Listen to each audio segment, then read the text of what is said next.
ఇప్పుడు నేను చెప్పినవన్నీ రికార్డ్ చేసుకొని తర్వాత ఈ 2 నెలల్లో చూపించు. మనల్ని మనం మోసం చేసుకోవద్దు. నిజం చెప్పడానికి ఎందుకు నాన్న చెప్పు? దేనికి నాన్న? ఎందుకు మోసం చేయాలి అందరినీ? ఎవరి మనుషులు వాళ్ళకి ఫేవర్గా చెప్తారు. తర్వాత ఏంటంటే పంచాంగంలో అదే ఉందండి, మేము అదే చెప్పాం, మాదా అండి అని అంటారు. కానీ ఈ సంవత్సరంలో ఆంధ్ర రాష్ట్రంలో కొంత అనిశ్చితి ఏర్పడుతుంది. తప్పదు. Okay, right. మరి యూత్ నిరుద్యోగుల పరిస్థితి ఏంటి ఈ సంవత్సరం? వాళ్ళకి ఆశాజనకంగా ఉంటుందా? లేదు, ఈ సంవత్సరం మొదలవుతుంది. మేబీ వచ్చే సంవత్సరంలో కొంతమందికి ఉద్యోగ అవకాశాలు కొంతమందికి మాత్రం ఉంటాయి. అంతే. 7 లక్షల మంది పరీక్ష రాస్తే 300 మందికి ఉద్యోగాలు వచ్చినట్టుగా అంతమంది నాన్న జాబ్ క్యాలెండర్ ప్రభుత్వం అధికారంలో రాగానే అనౌన్స్ చేయాలి. 2 ఏళ్ళు అయింది, ఇంకో సంవత్సరం కూడా దాటుతుంది. తప్పదు. అంటే ఇప్పుడు అప్పుడే ఇచ్చేసారనుకో, ఈ 2 సంవత్సరాలు జీతాలు ఇవ్వాలిగా. ఎక్కడి నుంచి వస్తాయి? అంటే దిగిపోయే ముందు ఇస్తారా? బాగా కరెక్ట్ గా చెప్పావు. ఇక నుంచి నువ్వు కూడా జ్యోతిష్యాలు చెప్పొచ్చు. స్టాక్ మార్కెట్ పరిస్థితి ఏంటి గురుగారు? ఏమన్నా పెట్టాలా పెట్టకూడదా? ఈ సంవత్సరం ఎట్లా ఉంటది? ఇది నన్ను అడగకూడని ప్రశ్న. ఎందుకు అంటే తెలిసినా మాట్లాడకూడదు. ఎందుకంటే నేను స్టాక్ మార్కెట్ అంటే డబ్బు గురుగారు మీకు తెలుసు కదా, మీ ఎందులో పోస్తుంది ఎందులో పోతుందో తెలుసు కదా, మీరు పెట్టుకుని బాగా సంపాదించుకోవచ్చు కదా అంటే, కష్టపడకుండా వచ్చినది ఏది కూడా నాకు వద్దు అని నా తల్లి చెప్పినప్పుడే ఫాలో అయ్యా. సూపర్. కష్టపడి వచ్చిందే మనదవుతుంది. ఓకే, మనది దానికోసం మనకి అయినా ఈ స్టాక్ మార్కెట్ అనే అందమైన పేరు నాన్న. జోదం, గ్యాంబ్లింగ్, గంట ఆట, సంక్రాంతి అప్పుడు ఆడతారు, ఆ ఆట, ఈ ఆట, పేక ఆట, ఇన్ని ఉన్నాయి కదా, అది అందమైన పేరు అంతే. ఇక్కడ ఆధారపడమే, ఏదొస్తుందా అని. అక్కడ అమ్మో ఎప్పుడు పెరుగుతుందో ఆధారపడమే. ఈ రెండింటికి తేడా ఏంటి? అక్కడ కార్పొరేట్ ఆఫీసుల్లో కూర్చొని స్టాక్ మార్కెట్ అని చెప్పి చేస్తారు, ఇక్కడ పందిర్లు వేసుకొని కోడి పందాల మధ్యలో పెట్టి ఆడతారు. రెండు ఒకటే. అదృష్టం ఉన్నవాడికి వస్తుంది, దురదృష్టవంతుడికి పోతుంది. ఇది మళ్ళీ నేను ప్రత్యేకించి చెప్పడం నా పిండాకుడు ఎందుకు మనకి. రైట్ గురుగారు, అంతర్జాతీయంగా ప్రస్తుతం ఉన్న పరిస్థితులను చూస్తే మన విద్యార్థులు, విదేశాల్లో చదువుకునే విద్యార్థులకు కానీ, ముఖ్యంగా ఐటీ ఇండస్ట్రీ పరిస్థితి చూస్తున్నాం. ఐటీ ఉద్యోగులకు కానీ ఎట్లా ఉంటుంది? వీసాలు సులభంగా వస్తాయా? వాళ్ళ పరిస్థితి లేదు. ఈ సంవత్సరం విజయదశమి దాకా కొంచెం ఇతమిద్దంగా ఇబ్బందులు ఉంటాయి. ఓకే, కానీ ట్రంప్ వెళ్ళిపోవడంతోనే ముందు అమెరికా వాళ్ళు వాళ్ళ రూల్స్ మార్చుకుంటారు. నాన్న యుఎస్ కంట్రీస్లో, అమెరికాలో ఎక్కువ శాతం వాళ్ళు బతుకుతోంది మన ఇండియన్స్ కష్టం మీద. మన వాళ్ళు వెళ్ళి అక్కడ పని చేయటం వల్ల వాళ్ళకి పనులు అవుతున్నాయి.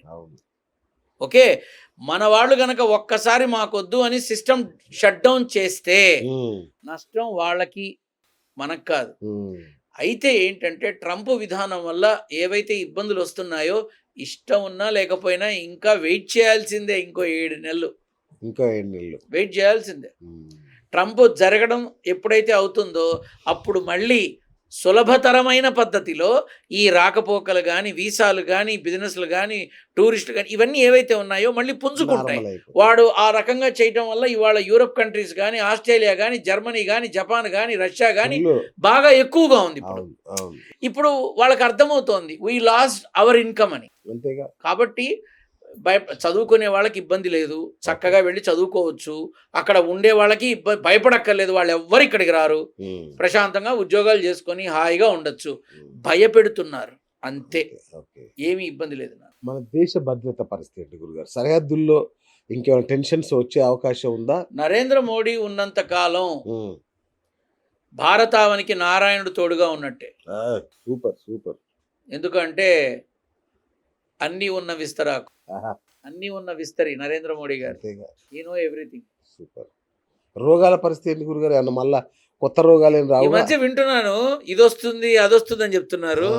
ఏం లేదు నాన్న. బీపీ షుగర్లు బాగా వస్తాయి అందరికి. అవి రాని పర్వాలేదు, చక్కగా ఎంజాయ్ చేస్తారు టాబ్లెట్లు వేసుకొని. నాన్న బీపీ షుగర్లు రావాలని కోరుకోండి అందరూ కూడా. అందరూ కోరుకోండి బీపీ షుగర్లు మాకు రావాలని. ఎందుకని? టైంకి లేస్తారు, టైంకి ఫుడ్ తింటారు, టైంకి పడుకుంటారు, టైంకి మెడిసిన్ వేసుకుంటారు, వాకింగ్ టైం టు టైం అన్నీ ఉంటాయి కదా.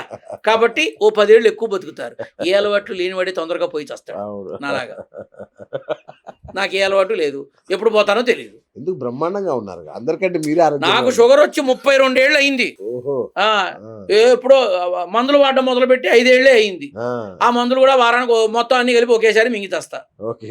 మా డాక్టర్ గారు అదే అంటాడు, నువ్వు మనిషివా ఇంకేమన్నానా అని. ఆ, నేను నారసింహుణ్ణి నమ్ముకొని బతుకుతున్నా, ఉమ్, నాకు అదే తెలుసు, నాకు ఇంకొకటి తెలియదు. ఉమ్, నేను ఇక్కడ చెప్పేది ఏంటంటే, రోగాలు వచ్చినా వాటికి పరిష్కారం ఉంది, పరిష్కారం ఉంటుంది.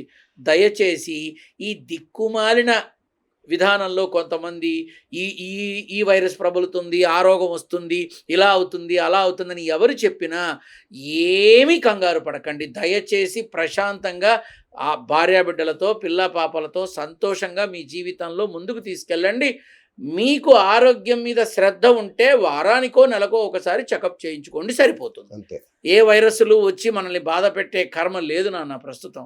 Okay, right. వివాహాలు గృహ ప్రవేశాలకు ఈ సంవత్సరం అనుకూలమైన ఆ, పరాభవనామ సంవత్సరం నేను వద్దంటే ఆగుతారు ఎవడన్నా? అంతేనా?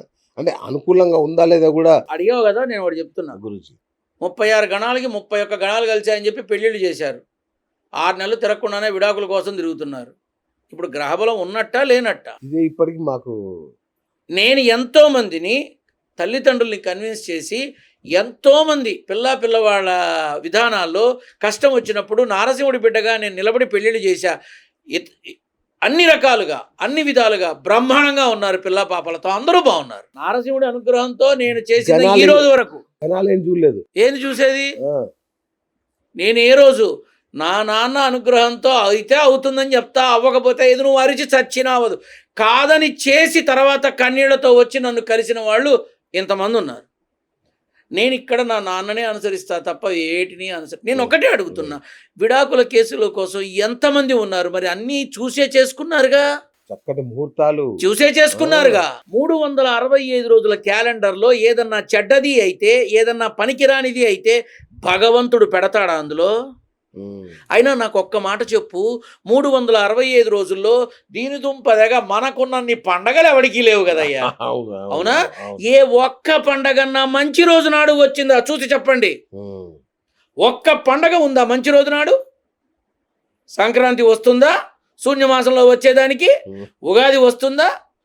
వినాయక చవితి, శ్రీరామ నవమి, కృష్ణ అష్టమి, మహర్ నవమి, దుర్గ అష్టమి, దీపావళి, అమావాస్య. ఈ పండగలు మాత్రం దేదీప్యమానంగా చేస్తారు. మళ్ళీ మామూలుగా వచ్చినప్పుడు ఆ రోజులు మంచిది కాదు అంటారు. ఏమిటి నాన్న ఇది?